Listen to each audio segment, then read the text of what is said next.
Bună ziua și bine v-am regăsit, dragi urmăritori. În acest videoclip o să vorbim doar de consumul acestei aeroterme, Ruris Vulcano 8000. După cum v-am spus într-un videoclip trecut, eu am recurs la această variantă de încălzire pentru a avea un control de temperatură, în primul rând, și în al doilea rând, o autonomie mai mare. Rezervorul acestui utilaj este de 24 de litri și autonomia o să aflăm în următoarele câteva zile, când o să fac consumul în fiecare zi. Deci după fiecare noapte o să alimentez, să aflăm împreună consum. Astăzi suntem în data de 4 februarie 2023. Ea funcționează la mine aici în solar de o săptămână. Sâmbătă trecută am montat-o. A apărut videoclipul în care v-am arătat exact cum am montat-o. Am respectat recomandările producătorului cu distanța din spate, în lateral, coșul de fum de 120 de mm diametru. Aceste guri de la piesa pe care o primim în pachet nu le-am astupat. Ați văzut că am revenit la videoclipul cu montaj pentru că eu le astupasem prima dată, dar scrie destul de clar în cartea tehnică, dar n-am citit-o cu atenție, am citit-o mai păsărite așa. Consumul este cel mai important. Consumul de energie electrică, v-am spus, are un ventilator care are un consum de 200 de W, cât 2 becuri de 100. Deci consumul de energie electrică este foarte mic. Motorina este importantă. În ceea ce privește pornirea și oprirea, vreau să vă spun că funcționează ceas. Mai zis, o monitorizez o săptămână de zile, dar consumul nu l-am făcut încă, o să-l fac împreună cu dumneavoastră acum pe ultima săptămână. Sâmbătă și duminică m-am limitat să urmăresc doar temperatura de pornire și de oprire, nu m-a interesat consumul, după care luni am umplut rezervorul ochi. Deci nu o să mă ghidez după indicatorul rezervorului, pentru că are și un indicator de nivel. Am făcut românește rezervorul ochi și o să mergem ochi pe ochi în fiecare zi. Deci cât a consumat în această săptămână, de luni până sâmbătă, adică în 5 nopți în care temperatura minimă a fost în jur de minus 3 grade, ca și medie, minus 2, minus 3, am avut o noapte cu minus 6 și setarea aerotermei a fost pe minim. Deci aici, pe gradația termostatului, are minus 10, minus 5, 5, deci din 5 în 5 până la 45. Ea a fost setată la minim. O să iau eu camera mai aproape să vă arăt. În punctul cel mai de jos al termostatului. Pot să spun cu mare siguranță că în acel punct temperatura de pornire este de plus 2 grade și temperatura de oprire este între 7 și 8. S-a oprit la 7,5, 7,8, deci o să luăm cifra mare, să zicem 8. Deci are o plajă de 6 grade de funcționare. Pe mine, să știți că nu m-ar deranja pentru mușcatele suspendate o temperatură de 2 grade. Dar dacă tot am cu ce, o să încerc să țin temperatura mai sus, adică să mă duc undeva la 5 grade. Am testat-o aseară pe următoarea gradație, adică la minus 5 și temperatura de pornire este de 5 grade. Deci de acum încolo, pentru că ieri am ridicat mușcatele sus, de acum încolo o să o setez pe următoarea gradație pe minus 5. Și o să fac plinul în fiecare zi, deci ochi pe ochi, să vedem exact cât a consumat. Vedeți că mi-am pregătit motorina aici, am adus 21 de litri aproape, pentru că din bidonul ăsta lipsește ceva. La Peco când pui, face spumă și n-am putut să-l umplu foarte bine. Încă un aspect foarte important, să știți că la acest videoclip nu o să răspund la întrebările la care știu că răspunsurile se află în videoclip, da? Eu vreau să vin cu toată informația foarte clar. Probabil videoclipul o să fie mai lung, pentru că v-am spus, o să filmez în mai multe zile. Nu știu, 2-3 zile până am eu o medie așa, adică să fiu foarte sigur de consumul mediu. Pentru că trebuie să luăm în calcul mai mulți factori. În primul rând, temperatura exterioară, da? Gradul de încărcare al solarului. Să știți că plantele, deci, prin densitatea lor, emană și ele o căldură. Și așa mai departe. Iarăși un aspect foarte important este suprafața pe care o încălzesc. Acest solar în care mă aflu are 180 de metri pătrați, 9 metri lățime cu 20 lungime, 180 de metri pătrați. Este dublat cu folie profesională de 50 de microni, adică are o dublură profesională. Volumul aerului care trebuie încălzit este în jur de 500 de metri cubi. Am zis 180 de metri pătrați înmulțit cu aproximativ 3 metri, nu are peste tot 3 metri înălțime. Dar punem 3 metri, deci ar veni 540 de metri cubi de aer de încălzit, în condițiile în care ventilatorul acestei aeroterme circulă 600 de metri cubi de aer pe oră. Deci, fără dar și poate, trebuie să plimbe tot aerul din acest spațiu cel puțin o dată pe oră. Vedeți că orientarea nu este perpendiculară pe partea din spate a solarului. Eu, refăcând videoclipul, am sărit acest aspect. Deci eu am orientat-o în diagonală, să bată cumva în mijlocul solarului în spate, ca aerul cald să se întoarcă pe partea cealaltă. Temperatura o să o monitorizez cu 3 termometre identice pe care le-am pregătit acolo și o să le așez în spate, în fața solarului, în spatele aerotermei și pe undeva pe la jumate, să vedem exact, nu m-am hotărât încă, să vedem cât de uniformă este temperatura în acest spațiu. Deci încă o dată vă spun, acest spațiu are 180 de metri pătrați și aproximativ 500 de metri cubi de aer. Solar dublat cu folie profesională de 50 de microni și folia exterioară este de 180 de microni, dar este foarte bine închisă, adică nu este nimic, nu intră nimic. O să văd eu și acolo la ușă, în partea de jos a ușii am făcut făcea mama aia din preș și punea la ușă. Am făcut și eu din agril ca să nu se facă schimb de aer pe acolo, pe sub ușă. Bun, o să iau camera să vă arăt termostatul mai de aproape, după care să vedem cât a consumat în ultimele 5 nopți. Acestea sunt termometrele cu care o să măsor temperatura. După cum vedeți, sunt identice, sunt termometre cu sondă. Temperatura o să fie măsurată undeva la 1 metru înălțime față de sol. Cu toate că sunt identice, vedeți că nu indică temperatura identic. Avem 9,3, 9,4, 9,6. Dar o să luăm în considerare tot timpul cifra mare. Aerotermă. Aici este termostatul. Deci a fost în sarcină de sâmbătă permanent. Vedeți, becul a prins, becul roșu a prins, indică faptul că este în sarcină. Deci termostatul a stat pe minus 10 grade, da? Punctul galben înseamnă gradația la care este setat.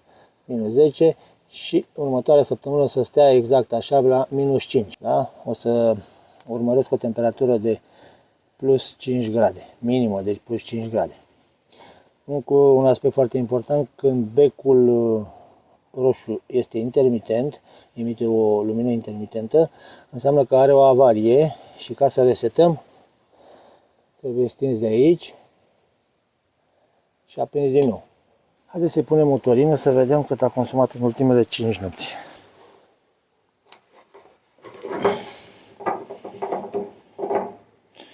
După cum vedeți, mi-am luat măsuri de siguranță să nu dau motorină pe jos, pentru că o să-l umplu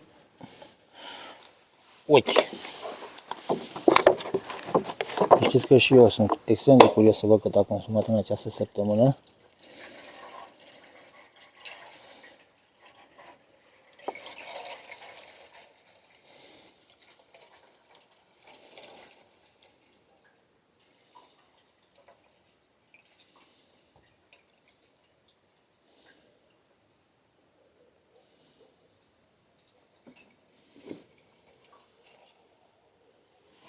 Deci avem o dată 5.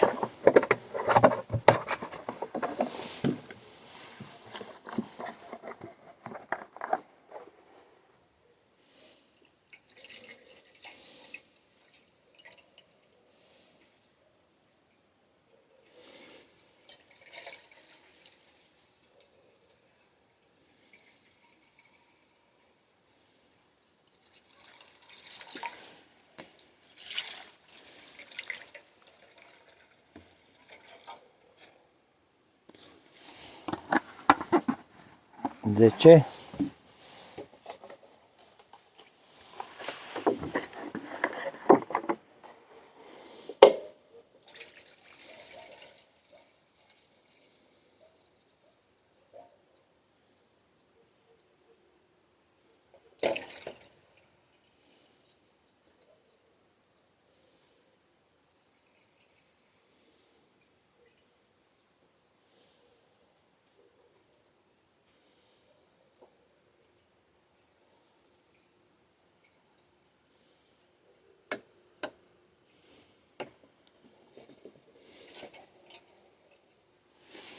Cincisprezece.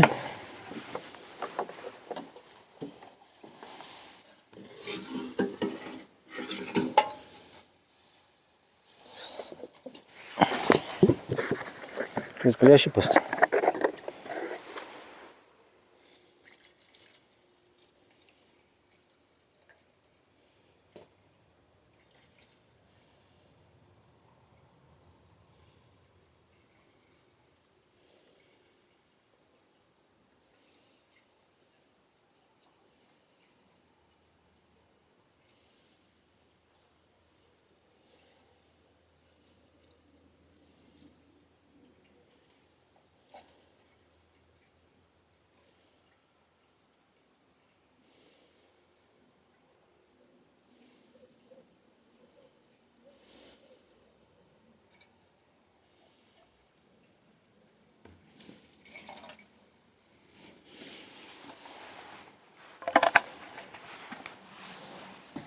20.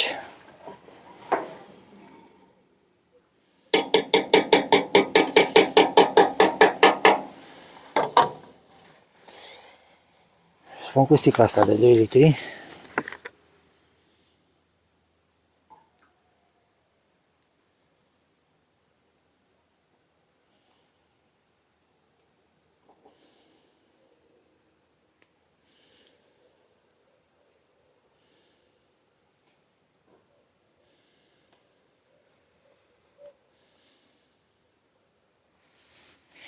Și este ochi. 22 de litri. M-am spus eu, aproximativ 21 pentru că din sticlele. Deci astăzi, vedeți, 4 februarie, ora 4. Am oprit puțin pentru că nu mi-a ajuns motorina. Vreau să curgă din rezervor ca să fiți foarte siguri și dumneavoastră și eu că măsurăm foarte corect. Cu toate că eu nu l-am umplut așa. Deci am pus 21 de litri plus, nu știu eu dacă fac bine că îl umplu până curge din el.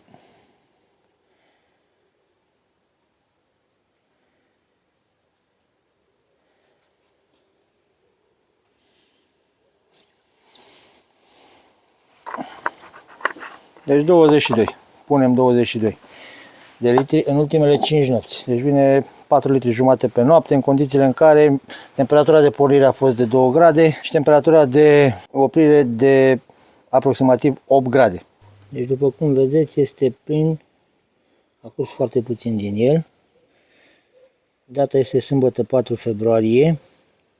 Deci consumul în ultima săptămână, în ultimele 5 nopți, în care temperatura minimă de pornire a fost 2 grade și temperatura de oprire plus 8 grade, consumul a fost de 22 de litri, aproximativ 4,5 litri pe noapte. O să revin mâine, nu știu exact la ce oră. Încă un aspect foarte important, să știți că pe timpul zilei nu a pornit deloc pentru că temperatura solară a fost foarte bună, chiar pentru că a ieșit soarele și a fost și 20-22 de grade săptămâna aceasta. Ne vedem mâine. Suntem tot în data de 4 februarie. Am venit să verific temperaturile. Îmi pare rău că nu l-am prins mergând, am auzit că merge. Vreau să-l prind exact când se oprește. Setarea, vedeți, este la -5. Pot să vă spun cu certitudine că a pornit la 5 grade, când temperatura a ajuns la 5 grade. Și avem aici 9,5, deci sunt 30 de secunde de când s-a oprit. Deci la jumătatea solarului a văzut 9,5 grade. Aici în acest capăt 9,5 grade. Da? Termometrul cu sondă. Și haideți să vedem și în capătul celălalt. Nu mă interesează cât de uniformă este temperatura. Deci 9,5 între 9 și 10 grade. Să zicem că plaja a scăzut la 5 grade. Și aici am 9,1. Da? În capătul celălalt, vedeți, sunt chiar în capăt. Poate îl prinde noaptea asta exact când pornește, să vă arăt și la ce temperatură pornește.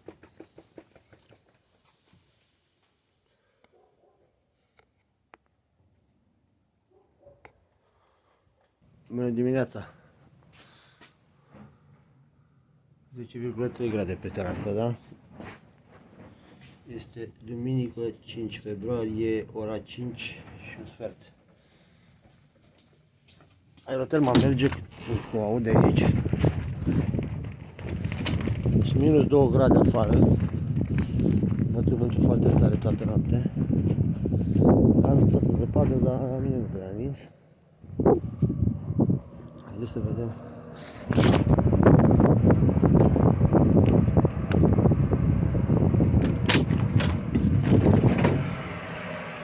Altceva aici.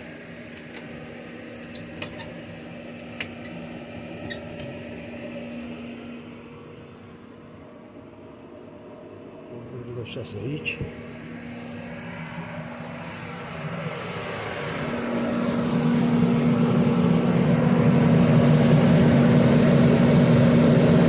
De la minus 5.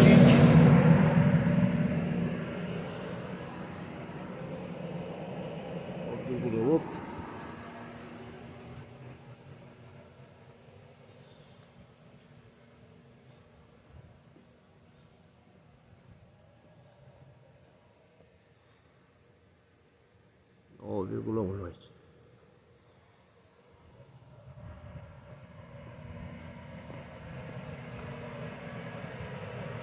Deci uniformitatea temperaturii este foarte bună.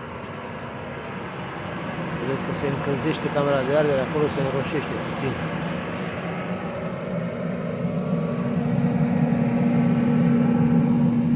Da, eu o să plec la serviciu, revin astăzi cu alimentare. Am revenit duminică după amiază, duminică 5 februarie.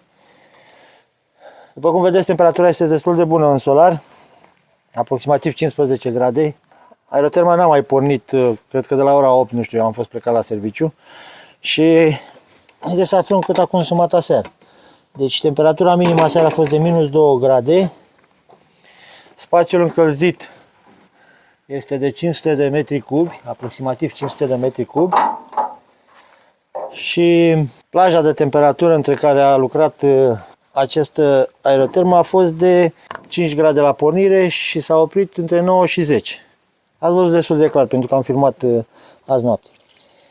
Am adus mai multă motorină ca să mă asigur că nu mai întrerup.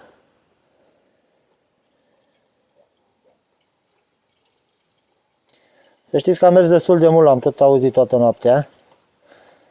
Pentru că nu prea am dormit. Și mă aștept la un consum cam mare.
Exact cum așteptam eu, aproximativ 10 litri.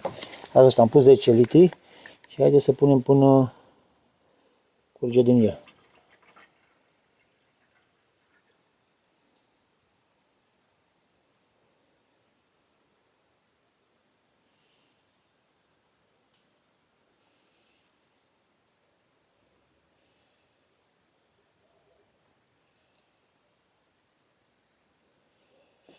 Ops.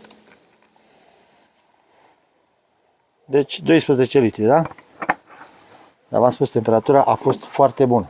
Să știți că eu o să reduc temperatura pentru că eu pot să închid paturile. Am nevoie de temperatură de minim 2-3 grade la mușcatele de sus. V-am spus că eu sunt de acord cu această temperatură la mușcate și plantele de jos le protejez cu agril. Ați văzut, azi noapte nu am închis paturile, dar ca să fac o economisire de combustibil, o să închid paturile și termostatul o să îl reglez nici la minim, o să reglez în felul următor. Deci, vedeți, acum e la minus 5, la a doua gradație. Așa ar fi la cel mai jos punct, minus 10, și o să-l mișc 2 mm. Și estimez eu că temperatura de pornire o să fie de plus 3 grade. Deci, începând de astăzi până mâine, probabil la aceeași oră, nu știu exact când o să mă întorc de la serviciu, o să rămână setat așa, m-am zis, de la minim 2 mm mai sus. Deci să fie exact pe minus 10, pe prima treaptă, ca să reduc un pic costurile, pentru că 12 litri pentru mine înseamnă destul de mult în condițiile în care am alte investiții cu care pot să-mi protejez plantele, adică agrilul. Din această cauză am pus aeroterma în acest fel, am făcut acest cadru, ca să pot să închid patul. Deci patul ăsta îl închid fără nicio problemă. Bun, ne vedem mâine. Tot duminică 5 februarie. Am auzit când a pornit, are maxim 2 minute de când a pornit. Desetarea este între minus 10 și minus 5. Temperatura de pornire 2,4. Haideți să vedem aici în capăt cât este.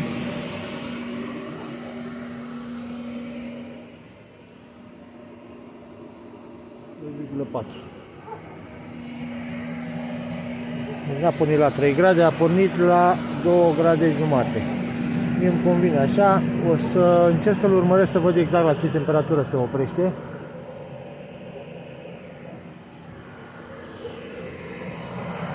Și revin.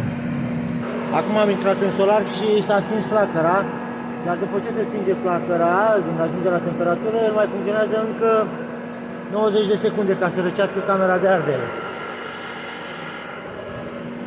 Vedem la ce temperatură s-a oprit, că nici eu n-am apucat să văd. 7 grade. Vedem în spate aici cât este. A funcționat 40 de minute. 40 de minute după ceas.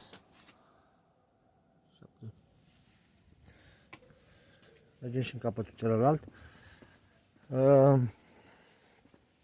La această temperatură o să-l țin, să pornească la 2-3 grade și să se oprească, a văzut și asta, la 7 grade.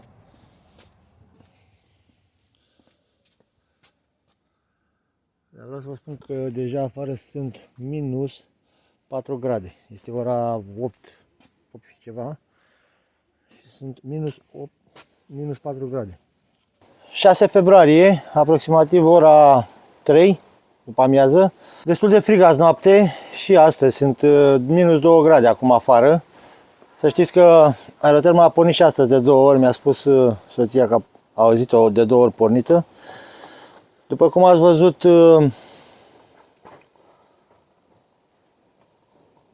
aseară am schimbat setarea și pornirea s-a produs la 2,5 grade, deci între 2,5 și 3 grade. Am mai prins eu o pornire, a fost la 2,9 grade și oprirea s-a întâmplat între 7 și 8 grade. Eu sunt foarte mulțumit cu această temperatură și așa o să rămân pe această setare, mai ales că în următoarele nopți temperatura o să fie și mai mică. Minima de azi noapte a fost minus 6 grade și urmează minus 8 grade la noapte și vedem ce o să mai fie, pentru că prognoza asta se tot schimbă. Haideți să alimentăm și astăzi să vedem cât a consumat azi noapte. Și cu asta o să închei videoclipul, putem să ne facem o idee despre consum. Vă mai spun încă o dată suprafața pe care am încălzit-o. Este vorba de 180 de metri pătrați, un solar de 180 de metri pătrați, aproximativ 500 de metri cubi.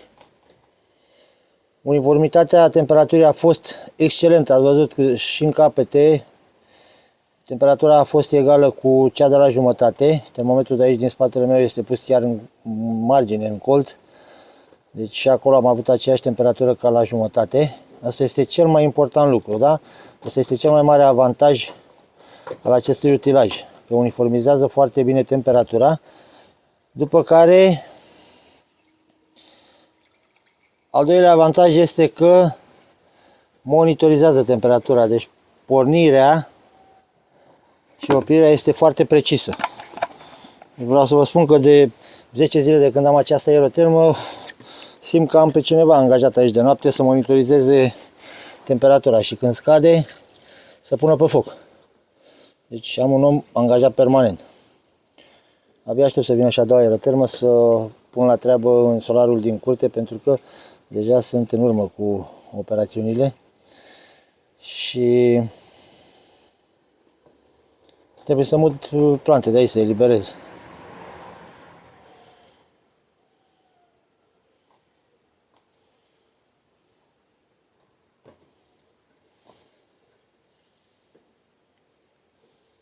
S-ar putea să fie mai mult ca ieri, pentru că a fost mai frig, în primul rând. Plus că am mai avut 2 porniri pe timpul zilei.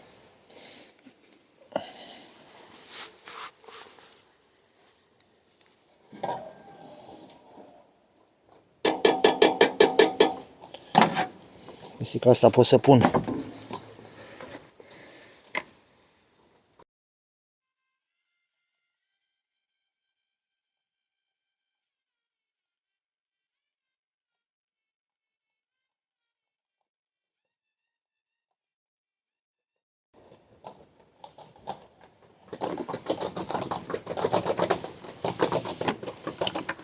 Da, se pare că nu mi-au ajuns 12 litri. Stați să mai aduc, mai am motorină, dar nu mă așteptam la un consum mai mare.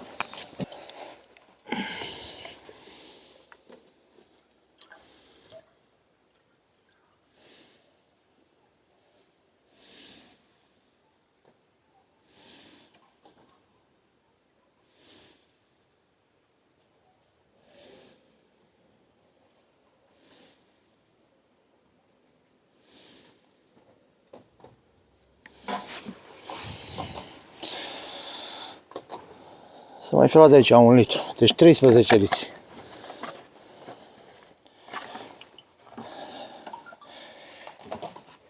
Bun. Nu vă recomand să-l umpleți așa de tare, trebuie să ne ghidăm după indicatorul rezervorului. Semnul este la maxim, da? Este periculos să-l umplem așa tare.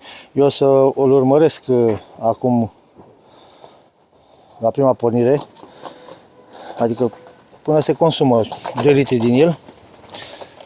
Avantajele le-am evidențiat. Primul ar fi că monitorizează foarte bine temperatura, da? Pornirile sunt foarte precise și opririle. Al doilea avantaj este că uniformizează foarte bine temperatura, e un lucru foarte important. Nu se întâmplă cu multe sisteme de încălzire în solare să avem această uniformitate. Și ca dezavantaje pot să spun că este un pic cam zgomotos, dar pe mine nu mă deranjează, este destul de în regulă. Setarea de azi noapte a fost, după cum v-am spus, între minus 10 și minus 5, exact la jumătate, nu se vede prea bine pe telefon, dar în funcție de ce plante o să aduc aici, știu cum să jonglez cu temperatura. De exemplu, când o să încep să aduc răsaduri de ardei, de roșii, probabil că nu o să mai învelesc și o să mă duc la minus 5, să am minima de 5 grade și maxima de plus 10. Dacă considerați că nu sunteți lămuriți despre acest utilaj, despre consumul lui, despre randamentul pe care îl are, aștept întrebările dumneavoastră în comentarii, dar întâi să vă asigurați că nu am răspuns deja. Eu am încercat să fiu cât pot eu de clar, azi am filmat și noaptea, și dimineața, și ziua. Când am alimentat, s-a văzut destul de bine exact cât am pus. Dacă mă întrebați pe mine, pentru mine nu este o consumare, pentru că eu în acest solar, în această perioadă, consumam cel puțin, deci pun cel puțin o butelie pe zi, pentru că foloseam acele arzătoare pe gaz. Și vreau să vă spun că la minus 8 grade cât o să fie nu-mi făcea față, trebuia să aduc și al treilea arzător și nu aveam o temperatură uniformă, asta este cel mai important lucru. Și pe mijloc aici, unde măsuram eu de obicei, temperatura nu creștea mai mult de plus 2 grade.